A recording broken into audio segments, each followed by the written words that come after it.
Assalamu alaikum. Welcome to a new episode of What a Relief, Islamic Relief's official podcast. My name is Asila Alborno. I'm an advocacy manager here at Islamic Relief USA and your host for today. I'm really excited to be with you, and we will be right back after this.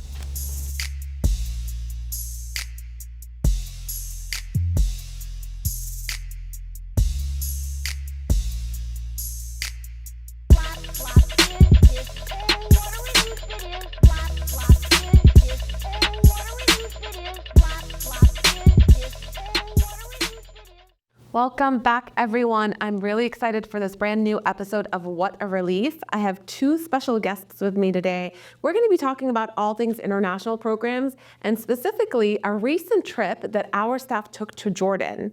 With me today is Chelsea, who is the International Program Specialist, and she's the lead for the Global Health Programs here at Islamic Relief USA. And with us today is Ghaida. She is the International Programs Coordinator and the lead for the Middle East and North Africa. And I'm so delighted to have them with us today. We're really excited to have you on board. Your first time on What a Relief, right? Yeah, we're really excited to be here. Well, I'm excited to have you. And, a lot of the episodes that we've done in the past on What a Relief has really talked about what we've done domestically. We've really talked about voting, our U.S. programs, a lot of the advocacy campaigns centered around, either the Farm Bill, hunger. And we haven't done a lot of things about international programs. And this is why I was really excited when we talked and you told me, we just went to Jordan. It was a great experience. Let me talk about it, And I was like, yeah, let's do this. Let's have this conversation because our viewers often don't know that we here at IRUSA actually take these trips across the pond, and we want to learn about all our programs on the ground and to see them on the ground and to see how they're implemented. So I'm glad we're here today to have that discussion. So just, as a background, can you tell me an overview of the purpose of the visit? Like, why'd you guys go, and what was the main goal of the projects? So with the Global Health Program, one of the main objectives was to kind of understand the healthcare challenges within the country, and also to kind of contribute to the partnership building on the ground and making sure that, we are able to partner with people on the ground and implement these projects effectively. So. Yeah, and on my side, it was just to visit the projects that we're funding, making sure that they are being implemented correctly, just to put in basic terms. Yeah. Interview the rights holders and really see what they're benefiting from, what are areas that we can improve, and just kind of to overall evaluate the success. So we know that our supporters really trust in us. They have an amana with us that we are going to be taking those donations that they give us and actually putting every single cent into good use, and that they are trusting that we are, saying we're doing what we're doing with our money. And so one of the ways that we do that is we send our staff and say, look at the projects. Is it doing what we're saying we're doing? So that's exactly right. You guys were a witness, basically, and that's fantastic. What motivated IRUSA to focus on Jordan as a key region for these initiatives? So on my end, one of the large projects that we're starting, hopefully inshallah 2025, is our medical missions program. So for me to be able to go on the ground and see the healthcare infrastructure, see the situation on the ground, what the community's needs are, that was very important, at least on my end for the Global Health Program. Yeah, and Jordan is a country that has several issues, just as being where it is in the region. Syrian refugees, Palestinian refugees, and also with the host community.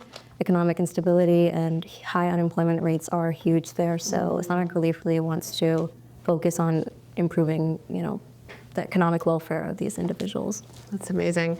And I think one of the things that we pride ourselves on is that we actually meet with our beneficiaries to find out what their needs are. We don't come in and say, this is what you need and this is what we're going to impose on you. We actually go to the communities that we're serving and say, okay, what do you want from us? And hopefully we can then provide. And I think that is a good practice for humanitarian organizations in general. So how do these projects align with IRUSA's overall mission and vision? Yeah, so in Jordan, we're looking to implement these projects and also being able to meet with the leaders in Jordan to gain access into Palestine, given the difficulties that everyone is facing, especially in the NGO sector. It's important to use these connections that we have, these partnerships that we've established, and gain that kind of strength on our end to work together to get to those who are suffering most. I think it aligns with the mission for us to be able to go there just because we're able to get to those people who are suffering the most in these communities. So the project's aligned by directly empowering individuals. You know, a lot of the times we see emergency aid, immediate relief. Yeah. But in terms of our mission, we really want to make sure that these beneficiaries are having sustainable aid. You know, for example, providing training programs or entrepreneurial skills, allowing them to really take control of their lives and not having to be dependent on aid for the rest of their lives. I mean, that is really the goal, right? We want to work ourselves out of a job. Like that's in the humanitarian sector, we're always saying we don't want to have to be handing out food ever or like clothing ever. We want people to be able to do this on their own. So how do we empower people to get there, right? So can you share a moment or like a story from your trip that really, impacted you? Yeah, so for me, one of them that truly stood out was going to the Syrian refugee camp where we have our mobile health clinic. As soon as I arrived, it was literally just like one little tiny bus with maybe like 20, 30 people surrounding it. We were able to meet with the physicians inside, meet with the pharmacist, who are all inside of this little tiny box, helping all of these people. I think with what they have out there in a very rural setting is amazing. We're able to kind of capture people, and what in their words they were saying was their first time even seeing a doctor. Being able to kind of evaluate them within the time slot that they're given and have medications or vitamins that they're needed.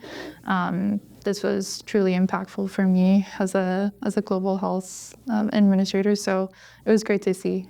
That's great. Sorry, just to like understand it a little bit more, like is this this is a mobile bus clinic? Like they drive to the communities and then give out the medications on the spot. Like the people in the village are there and they can come and just get the needs that they have. Correct. And this bus is actually, we were able to see it, there's solar panels to be able to keep the bus running throughout the day. Yeah. Oh, so it doesn't need as much gas. Right. That is amazing. Wow.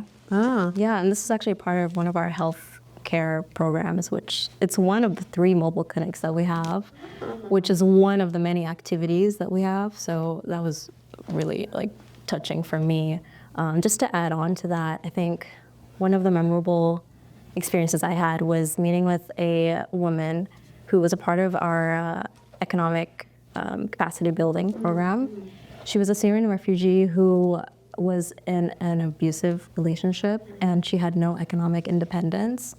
And she found this program, she applied, she got her training, financial literacy, entrepreneurial skills, all the good stuff, and she started an olive oil business.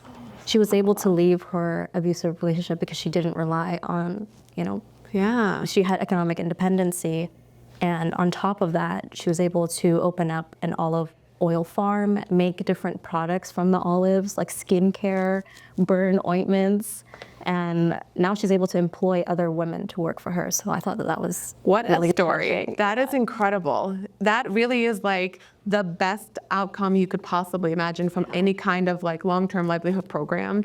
That's what you want. And sometimes it's just people need that little tiny bit of help. Like they don't need you to create the farm for them or the business for them or to do anything for them. They just need the opportunity to get started. And subhanAllah, alhamdulillah, our supporters have been able to be part of this, right? This journey of changing this woman's life. And she's probably changed a lot of people's lives at this point as well. Absolutely. And just to add on to that, her confidence has grown so much that she even has plans to open up her own store and expand to several employees. So I think, yeah, exactly what you said, just a little boost can like provide so much confidence and change someone's life. Gosh, that's how meaningful. Like what amazing opportunity.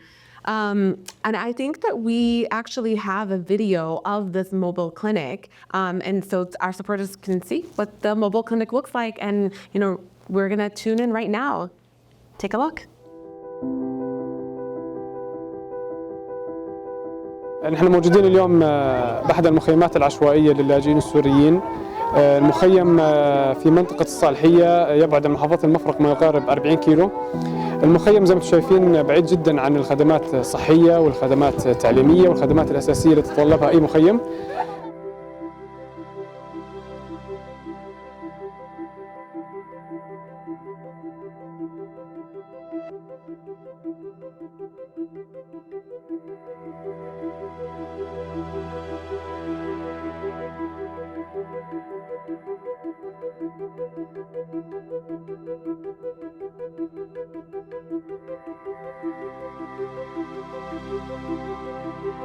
والله جزاكم الله خير على جيتكم وانتم ما قصرتم وجيتكم هذه والله انه يعني مشكورين على هالجيه.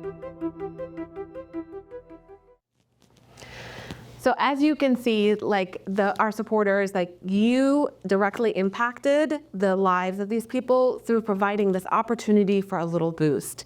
And I think that really boils down to what we do here at Islamic Relief USA. We are really trying to just create these tiny opportunities that ignite the rest of the fire that's already inside people to want to live lives of dignity.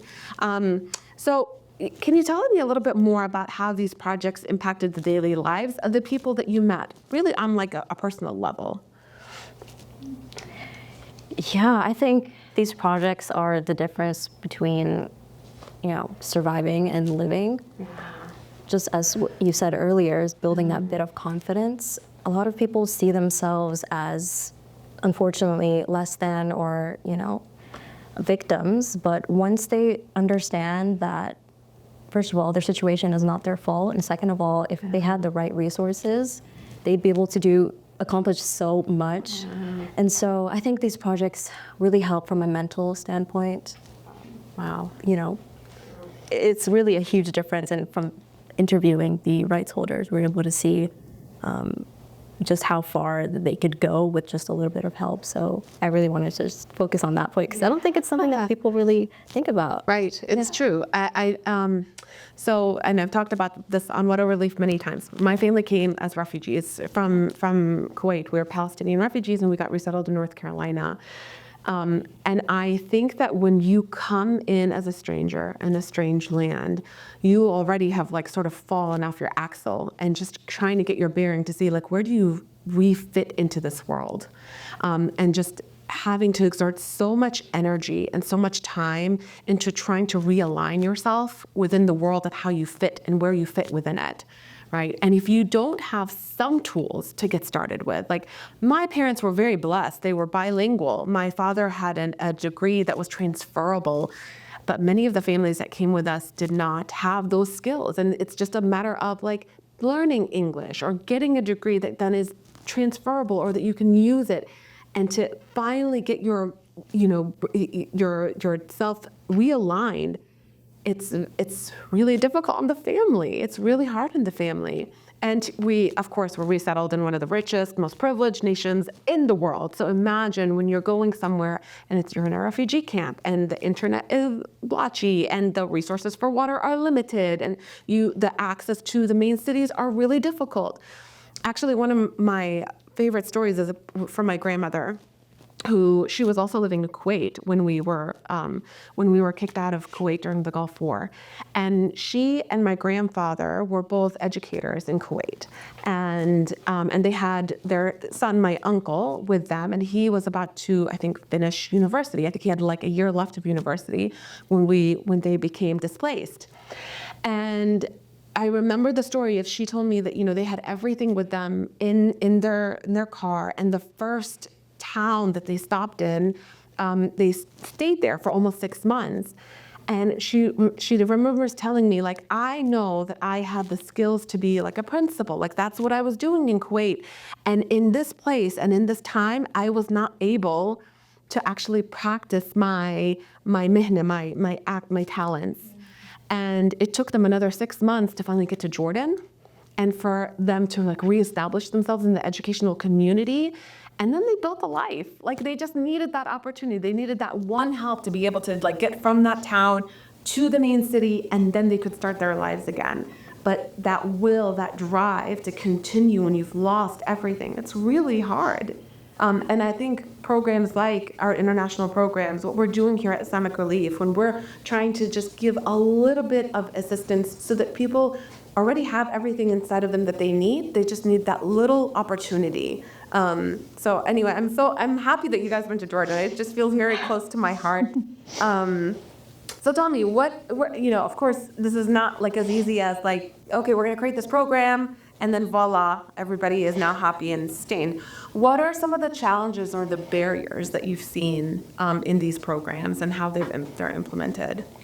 Yeah, so I'll speak on the mobile health clinic. A lot of the patients that you'll see there, or in general in the world, you'll see that certain communities have things that health-wise they might be struggling with more than a different community. So like, for instance, if you're going to go to Côte d'Ivoire, that community might be dealing with diabetes, whereas Kenya is dealing with something such as Alzheimer's. So one thing that I saw that the actual stakeholders? Yes, stakeholders. Okay. That the beneficiaries were dealing with in Jordan specifically was the maternal health. So for us, a prenatal vitamin might cost per vitamin like 10 cents, 25 cents. For people there, that is very difficult to obtain, even like prenatals. So what you'll see a lot in the mobile clinic is mothers who have either not given birth yet or have given birth that could have benefited so much from just even one prenatal vitamin throughout the entire pregnancy. And we were able to see it. There is actually like, I can't remember the exact name of it, but the children that were born within this area had jaw issues due to lack of the vitamins and proper nutrients that the mom wasn't able to get at the time. So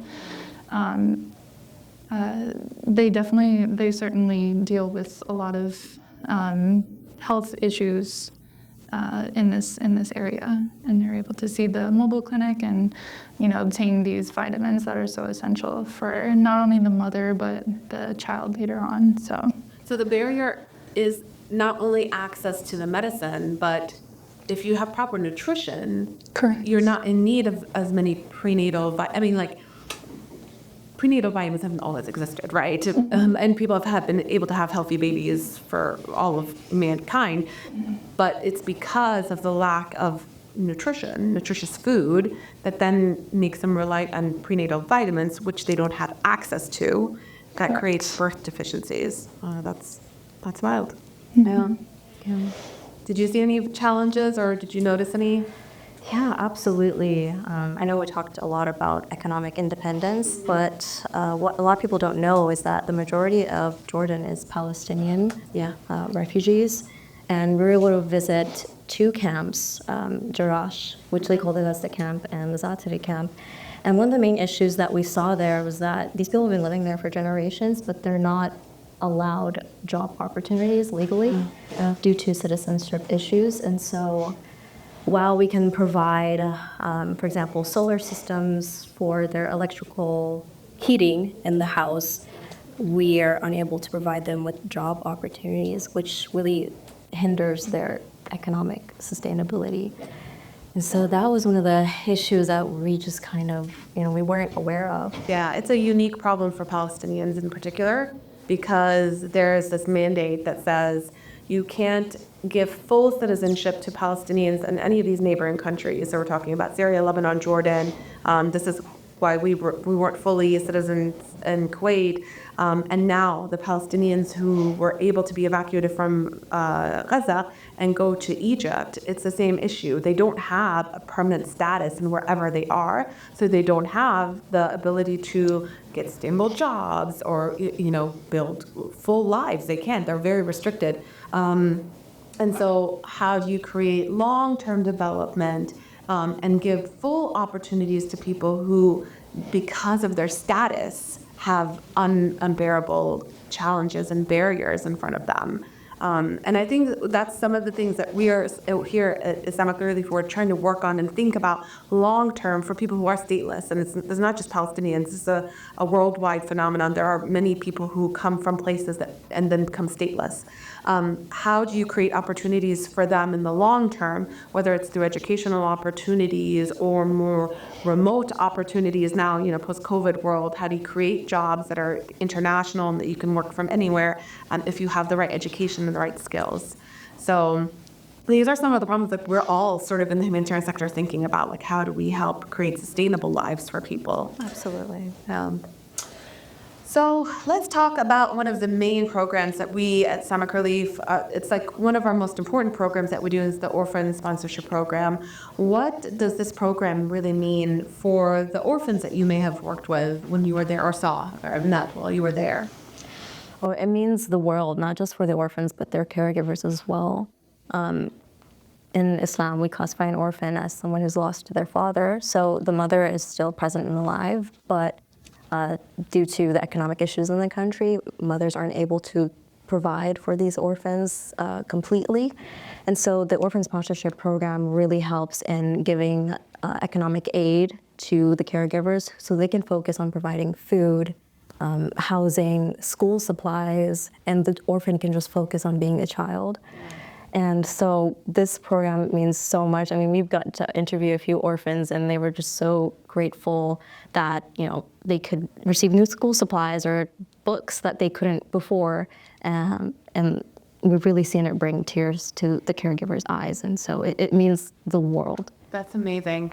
And think about how these small things that we take for granted, whether it's school supplies or just access to some sort of livelihood so that we can get an education, it actually does have this trickle-down effect because when you educate an orphan, you've then created the opportunity for them to really escape a cycle of poverty that is almost impossible to remove yourself from unless you have some sort of tool in your toolbox, and education is probably one of the biggest ones. So these small things that we think are not significant, they're actually very significant, right? Yeah, for sure. We've seen many cases where the orphans actually end up being caregivers to their mothers just because of the opportunities they've had to go to school through the Orphan Sponsorship Program. So that seems really amazing. That's amazing. So let's talk about regional and organizational insights. What would you say are the specific needs or challenges that are unique to the region of Jordan and where these projects are based? I think you guys talked a little bit about, the political status of the folks that you are serving and how many opportunities that they have. Is there something else that's unique about Jordan that's different from other places that you visited? I would just want to highlight that a lot of it is employment for a lot of the beneficiaries that we met with. Whether it's just lack of access to getting to somewhere that, they'd be able to work, or their status within the country to be able to obtain employment within the area that they're in. So having to really think creatively about how to create opportunities despite status is really the biggest hurdle in Jordan. Okay. So tell me a little bit about we work with local partners on the ground, and we collaborate with organizations such as ANERA and others. How effective are these projects with these partnerships? Yeah, so I believe that the collective efforts on the ground are pivotal to the success of these projects, especially given when we're working within multiple countries, sometimes to work from Jordan to get into Palestine. Having the implementing partners on the ground, such as ANERA, who is in Palestine, and working in collaboration with Jordanian Hashemite Charity to get these medical supplies to the beneficiaries on the ground. So the success truly lies within everyone collaborating together for these projects to happen. So talking a little bit more about key partnerships, how do local partnerships help ensure sustainability and cultural alignment for these initiatives? I think that's one of the things that's really important to think about. Yeah, I think local partnerships really provide invaluable insights into the region that we work in, because, you know, we work in the subject of the region, but we're not physically there. We don't know what these people are going through. We don't know what the everyday struggles are. And a lot of the times these local organizations are from those communities. So they're really crucial for us to provide sustainable, impactful care. That's culturally sensitive. Right, too. exactly. I think that's part of it too. Like, if these organizations are part of the organic community, they already understand certain things that we, coming from outside, coming from the West, coming from the global North, may not actually understand some of the challenges or some of the cultural sensitivities that can make or break a program, truly, Absolutely. right? So how does this impact IRUSA's approach to project funding and execution? Like, what do we get out of this in terms of future planning when we're thinking about programs, international programs? I think for me, the strengthening of partnerships is pretty important given the area of the region. I think this provides a lot of, stability for us to kind of work on, especially given with the healthcare complexity. Some days, like, healthcare system may be one way, and then the next day it's completely different. For example, Palestine, like, you may have a hospital one day and not the next. So having partners with eyes on the ground that understand the community's needs that day is more important for us, so that we can kind of cater what we're sending them, and it's able to, support them on the ground better. So That makes a lot of sense. What surprised you most about your visit to Jordan? I think the overall hospitality it was amazing.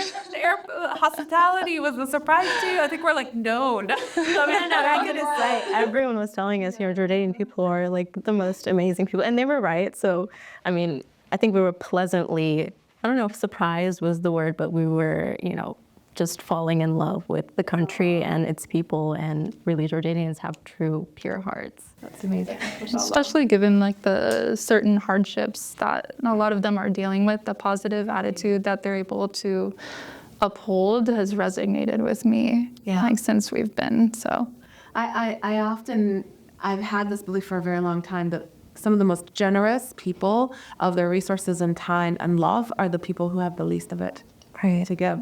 SubhanAllah. And refugees are definitely some of the ones that are the most givers. SubhanAllah. They're so strong, mashallah. Yeah, SubhanAllah. So how can supporters of IRUSA get more involved or directly support these initiatives?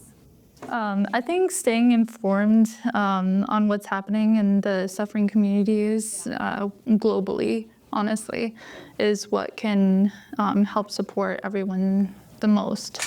Having a better understanding of these changing policies that are going out every single day, knowing what to go in for and advocate on their behalf is one of the greatest strengths that we have here.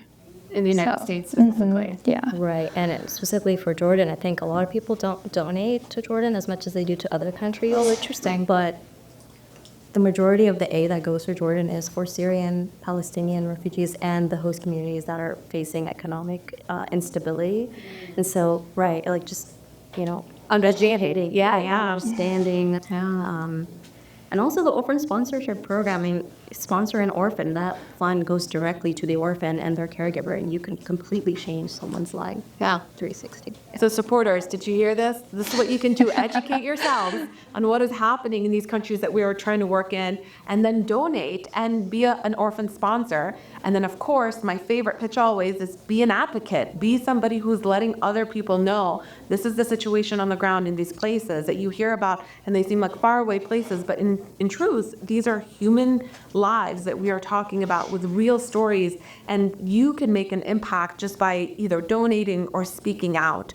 And subhanAllah, like, alhamdulillah, what a blessing for us to, be able to sit here and actually say that, with just a little bit of effort, we can make huge change, right? Yeah. There was one time I was able to participate on the Hill with Sister Asil, and I was able to speak with the senator and tell him that, when it comes to what I do here at Islamic Relief, I'm able to send medical supplies to different countries, and I was able to tell the senator, like, hey, this isn't happening and it's not going into Palestine. So at the time, he had no idea. Right. And I was like, how do you not know? And I was prepared with things to show him, like, even my own containers have been sitting there for months at the time. And when it comes to pharmaceuticals, there's shelf life to those. And when it becomes expired, then they'll push the entire 40-foot container to the side. Imagine. So he didn't understand, like, the magnitude of what he can do. Right. And being able to be there and voice that was great to be a part of it. So Yeah, and all of our staff here at IRUSA are always welcome to come on the Hill with me and my team where we go and we speak to representatives, but also our supporters. You can be an advocate too by going to irusa.org/advocacy or para.irusa.org. And we'll link both of those at the bottom of the screen so that you can make sure that you have access to become an advocate today. And if you are interested in helping beyond your dollar, which is so important, beyond your sponsorship, which is so important, you can also be that voice and really make a difference between having a senator who has no clue about the policies that he's voting on, how they're impacting the lives of people on the ground, and actually understanding and knowing how much power they actually do have. So what is the biggest message or lesson you want listeners to take away from your experiences in Jordan? So with my experience, I think it came down to it's not really just about delivering resources. It's more about, like, building the relationships on the ground, being able to understand the context of, what we're doing in the area, and then also being able to be responsive to the changing dynamics within the environment. Like I said, like, between one day and another, things can completely change. So being able to see that in real time was something that really stood out to me. Yeah, I would say your dollar, your aid goes a long way. You can directly change the life of someone. And I think a lot of the times when we give charity or we give aid, we don't really know what's going on with that, but we're true testament. We've seen what your aid has done, and you can go from changing someone's life completely. So just don't give up hope. Just a little bit of aid to someone can completely change their lives. And these people are full of hope and resilience. So yeah, it goes a long way. You are immensely helping, and they have all thanked the Islamic Relief USA donors personally. That's amazing. They're really grateful. They kept telling us to make sure to tell everyone thank you for, even there was the one lady, she literally, it was probably like the equivalent of 50 cents for a sticker that she had. She's like, I'll be able to sell this to be able to get bread for the week. Like, it's, they wanted to make sure that we communicate that with everyone here. For the donors, even, like, they're just, please thank them and let them know that, like, to not forget about us. That's the main thing that we kept on hearing. It's like, don't forget about us, and you're really changing our lives. SubhanAllah, SubhanAllah. How thankful should we be that we have this opportunity? Yeah. Just to be able to make impact in people's lives. Some people live their whole lives not caring about anyone else outside of their own. What a disservice to themselves. Like, we are the ones that we are so lucky and we're so blessed that we have the opportunity not only to work in this sector, but really to have access and be able to help people in this way. Wow, subhanAllah. So touching. It's really fulfilling work. Alhamdulillah. Alhamdulillah. All right, so what are our next steps? IRUSA and its partners following this visit, what are we going to do after this? You guys came back and now you've reported, you've bared witness. We're sharing it with all our supporters, what your experiences are. What do we do from here? Yeah, so we're currently completing our partnership with Anira and Jordanian Hashemite to work together to get the containers of medical supplies and pharmaceuticals into Gaza at the moment. So being able to meet them and establish this connection and have this happen is definitely the next steps for us. Right, and for Jordan specifically, just continuing to support the livelihoods of these people, providing more pragmatic support, more projects, and following up. Yeah, just continuing the work. Just continuing with the work. And honestly, I think one of the most important things that you guys are doing really is to make sure that you're sharing this experience and sharing this story, because nothing is like seeing is believing, and saying that I was there and I bared witness and I saw what we're doing. It's very powerful. It's very impactful. You can bet I will be dragging